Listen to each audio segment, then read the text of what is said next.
अस्सलाम वालेकुम dear students, मैं ज़ीशान अली, आप लोगों का केमिस्ट्री टीचर। बेटा कैसे हैं आप लोग?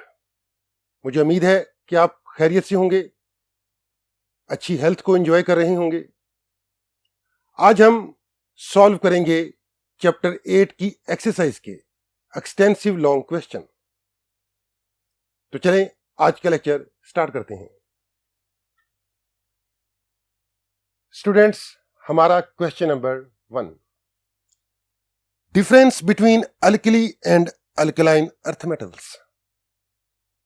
माय डियर स्टूडेंट्स, हम ये कॉन्सेप्ट अंडरस्टैंड कर चुके हैं during the study of chapter number 8।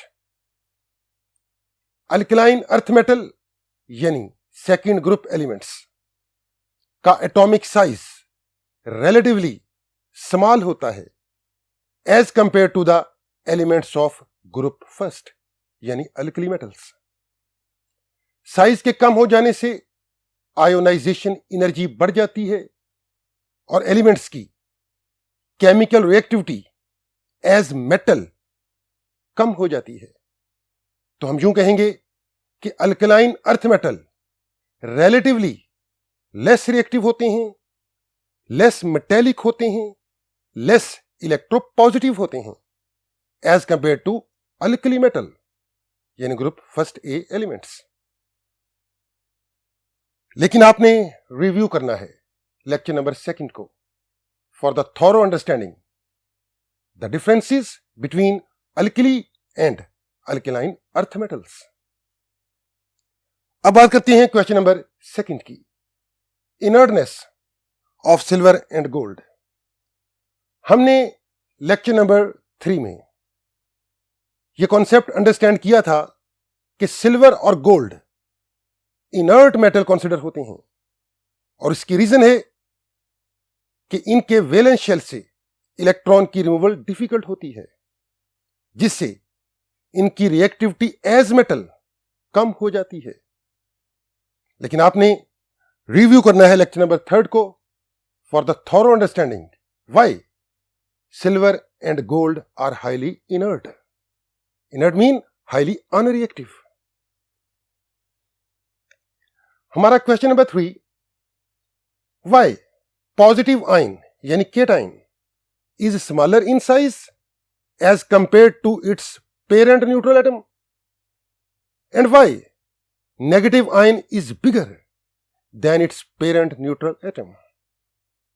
हम ये लॉजिक रीजन फाइंड आउट करेंगे कि क्यों पॉजिटिव आयन हमेशा छोटा होता है अपने पेरेंट न्यूट्रल एटम से और नेगेटिव आयन क्यों हमेशा बड़ा होता है अपने पेरेंट न्यूट्रल एटम से। स्टूडेंट्स, पॉजिटिव आयन जब बनता है अपने पेरेंट न्यूट्रल एटम से तो उसमें से एक इलेक्ट्रॉन की रिमूवल हो जाती है या एक से ज्यादा इलेक्ट्रॉन की रिमूवल हो जाती है। तो डेफिनेटली इलेक्ट्रॉन कम हो जाने से affective nuclear charge remaining electrons पर बढ़ जाता है, जिसकी वजह से पॉजिटिव आयन छोटा हो जाता है अपने पेरेंट न्यूट्रल एटम से। इन द सेम वे जब एनाइन बनता है यानी नेगेटिव आयन तो नंबर ऑफ इलेक्ट्रॉन बढ़ जाते हैं। अब अफेक्टिव न्यूक्लियर चार्ज कम हो जाता है, जिसकी वजह से नेगेटिव आयन बड़ा होता है अपने पेरेंट न्यूट्रल एटम से। हम इस वे से भी बात कर सकते हैं कि सोडियम न्यूट्रल एटम में 11 प्रोटॉन हैं, 11 ही इलेक्ट्रॉन हैं। लेकिन जब सोडियम मोनो पॉजिटिव आयन में चेंज होता है तो एक इलेक्ट्रॉन के कम हो जाने से 10 इलेक्ट्रॉन पर 11 प्रोटॉन की ग्रिप ज्यादा स्ट्रॉन्ग हो जाती है और as a result atomic size shrink कर जाता है यानी आयनिक साइज कम हो जाता है। मैं बात करूं क्लोरीन की तो हम जानते हैं क्लोरीन का एटॉमिक नंबर 17 होता है। क्लोरीन एटम में 17 प्रोटॉन और 17 ही इलेक्ट्रॉन होते हैं। जब क्लोरीन एटम एक इलेक्ट्रॉन को एक्सेप्ट करके क्लोराइड आयन यानी नेगेटिव आयन में चेंज होता है, तो टोटल इलेक्ट्रॉन 18 हो जाते हैं। न्यूक्लियस में प्रोटॉन कांस्टेंट है 17। इट्स मीन अब 17 प्रोटॉन 18 इलेक्ट्रॉन्स को अट्रैक्ट कर रहे हैं, जिससे डेफिनेटली अट्रैक्शन का मैग्नीट्यूड कम हो जाएगा। तो हम यूं कहेंगे negative ion is always bigger than its parent neutral atom. तो सिर्फ एक ही कॉन्सेप्ट है, एक ही पैरामीटर है स्पीशी के साइज को कंट्रोल करने का। मैं स्पीशी कह रहा हूं एटम को या आयन को, और वो है affective nuclear charge. Affective nuclear charge किसी स्पीशी में ज्यादा है तो उसका साइज कम होगा, अफेक्टिव न्यूक्लियर चार्ज किसी स्पीशी में कम है तो उसका साइज बड़ा होगा। अब बात करते हैं क्वेश्चन नंबर 4 की, hardness and softness of a metal. My dear students, हम ये कॉन्सेप्ट अंडरस्टैंड कर चुके हैं during the study of chapter number 8। Metallic bond वो ओनली पैरामीटर है जो मेटल की हार्डनेस या सॉफ्टनेस को कंट्रोल करता है। अगर मेटल में बाइंडिंग इलेक्ट्रॉन बढ़ जाएं तो मेटेलिक बॉन्ड की स्ट्रेंथ बढ़ जाएगी, मेटल हार्ड हो जाएगा। इन द सेम वे अगर मेटल में बाइंडिंग इलेक्ट्रॉन कम हो जाएं, मेटेलिक बॉन्ड वीक हो जाएगा, मेटल सॉफ्ट हो जाएगा। ग्रुप फर्स्ट ए और ग्रुप सेकंड ए एलिमेंट्स को अगर हम कंपेयर करें तो हम जानते हैं ग्रुप फर्स्ट एलिमेंट्स यानी अल्कली मेटल सिर्फ एक इलेक्ट्रॉन प्रोवाइड करते हैं एज बाइंडिंग इलेक्ट्रॉन, जबकि alkaline earth metal group second elements 2 electron provide करते हैं एज बाइंडिंग इलेक्ट्रॉन। तो बाइंडिंग इलेक्ट्रॉन बढ़ जाने से अल्कलाइन अर्थ मेटल ज्यादा हार्ड हो जाते हैं as compare to alkali metals. My dear students, यहां हमने एक ही पैरामीटर सिलेक्ट करना है किसी भी मेटल की हार्डनेस या सॉफ्टनेस डिसाइड करने का, और वो पैरामीटर है मेटेलिक बॉन्ड। और मेटेलिक बॉन्ड डिपेंड करता है, मेटेलिक बॉन्ड की स्ट्रेंथ डिपेंड करती है on the number of binding electron. Binding electron ज्यादा है तो मेटेलिक बॉन्ड स्ट्रॉन्ग है, मेटल हार्ड है। बाइंडिंग इलेक्ट्रॉन कम है, मेटेलिक बॉन्ड वीक है, मेटल सॉफ्ट है। इसीलिए हम कहते हैं अल्केलाइन अर्थ मेटल रिलेटिवली ज्यादा हार्ड होते हैं as compare to alkali metal यानी group first elements. Question number 5, reactions of sodium with water, oxygen, chlorine and hydrogen. My dear students, ये रिएक्शंस हमने इन डिटेल डिस्कस किए हुए हैं lecture number 2 में। आपने रिविजिट करना है लेक्चर नंबर 2 को, और इन रिएक्शंस को अपनी नोटबुक पर नोट डाउन भी करना है, क्योंकि रिएक्शंस तभी वेल प्रिपेयर्ड होते हैं अगर हम इनकी रिटन प्रैक्टिस करें ऑन द नोटबुक।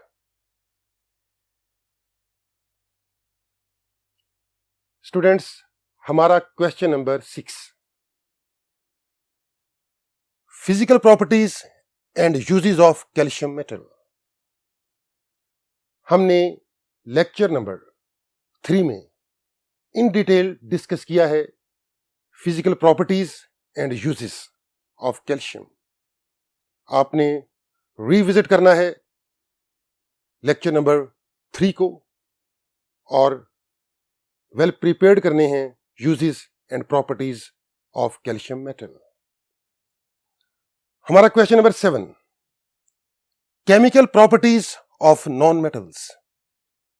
तो डेफिनेटली आप रिविजिट करोगे लेक्चर नंबर 5 को, लेकिन माय डियर स्टूडेंट्स, यहां हम रिकॉल करते हैं अपना concept about non metal.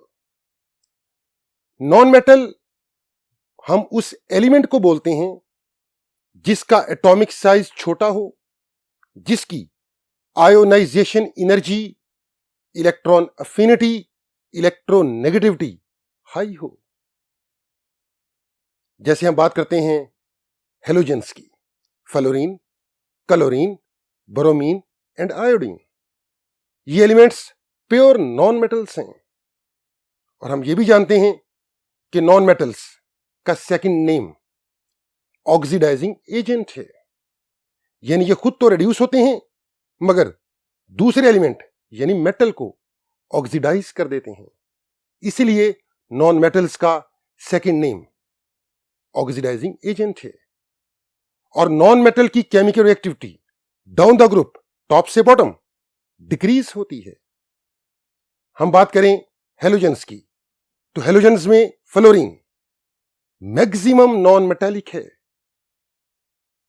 It's mean fluorine की as an oxidizing agent reactivity सबसे ज्यादा होगी as compare to other halogens. लेकिन आपने थॉरो अंडरस्टैंडिंग के लिए रिविजिट करना है लेक्चर नंबर 5 को। हमारा question number 8, physical properties of metals and non metals. My dear students, हमने during the chapter 8 in detail understand किया है मेटल को और नॉन मेटल को, इनकी फिजिकल और केमिकल प्रॉपर्टीज को।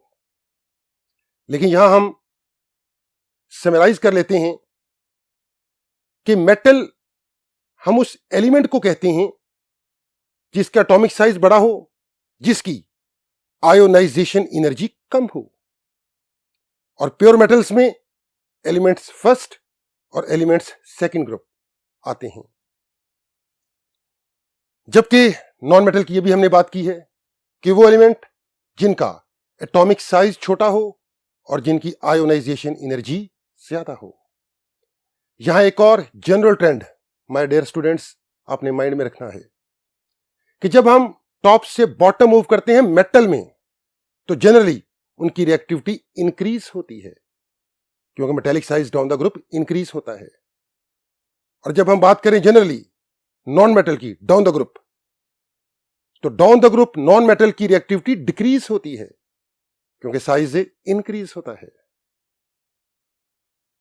लेकिन आपने रिव्यू करना है लेक्चर 1 को और लेक्चर 3 को for the thorough comparison between metal and non metal. हमारा question number 9, compare softness and hardness of metal. हमने इस क्वेश्चन को क्वेश्चन नंबर 4 के रिस्पेक्ट से ही सॉल्व करना है, जैसा कि अभी हम बात कर रहे थे क्वेश्चन नंबर 4 में कि वो मेटल जिसमें नंबर ऑफ बाइंडिंग इलेक्ट्रॉन कम हो, उस मेटल में मेटेलिक बॉन्ड वीक हो जाता है और as a result metal soft हो जाता है। लेकिन अगर मेटल में नंबर ऑफ बाइंडिंग इलेक्ट्रॉन बढ़ जाएं तो मेटेलिक बॉन्ड स्ट्रांग हो जाएगा और मेटल हार्ड हो जाएगा। अगर हम मूव करें ग्रुप फर्स्ट से ग्रुप 3 की तरफ, तो ग्रुप फर्स्ट में सिर्फ एक बाइंडिंग इलेक्ट्रॉन होता है, ग्रुप सेकंड में 2 बाइंडिंग इलेक्ट्रॉन होते हैं और ग्रुप 3 में 3 बाइंडिंग इलेक्ट्रॉन होते हैं। इट्स मीन कि बाइंडिंग इलेक्ट्रॉन के बढ़ने से मेटेलिक बॉन्ड स्ट्रांग हो जाता है, मेटल हार्ड हो जाता है। तो ग्रुप थर्ड के एलिमेंट्स ज्यादा हार्ड होते हैं as compare to the elements of group 1 and group 2। अब हम बात करते हैं क्वेश्चन नंबर 10 की, chemical properties of magnesium and its uses. My dear students, हमने लेक्चर नंबर 3 में इन डिटेल डिस्कस किया है properties and uses of magnesium को। आपने रिविजिट करना है लेक्चर नंबर 3 और प्रिपेयर करने हैं chemical properties and uses of magnesium.